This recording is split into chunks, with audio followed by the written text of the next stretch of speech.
Got a lot to whip through. It's not quite yes, no answers, but we'll see how we go. National Reconstruction Fund. The Coalition says there's a lack of detail. It's a huge pot of money.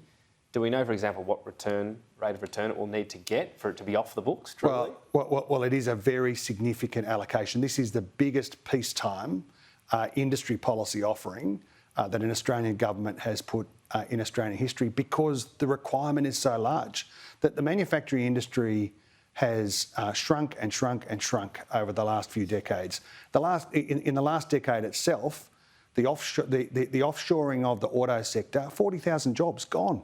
All that capability gone. Now we're living in a new environment where manufacturing capability, sovereign capability really matters. This fund meets that challenge. It is a very significant amount of money, but the governance structures are very strong. And to be off the books, it's going to need to get inflation plus. And inflation's running pretty high. Does that task, it's got a lot harder since you announced this fund, hasn't it? Well, there's very good work going into making sure that issues like the rate of return and some of the fund design questions, all those details will come. But it will look a lot like the CFC. You know, the CFC model is tried and tested. It has worked over the last 15 years. The difference here is this is not a policy that's about shoveling money out the door, grants with no accountability. This is money, as you say, with a rate of return that can be invested over and over again, where the government gets a return, invested in future capability as far as the eye can see, because that's the scale of the investment. I was intrigued to see 65 trains are being made in Queensland, because we don't make a lot of that sort of thing anymore. We're not making cars. Are trains this natural advantage I've missed somewhere? Why are we we can do so much better in rail manufacturing. The Queensland government, Victorian government, the Western Australian government have all invested in the future of our train making capability. There's a strong contrast, of course.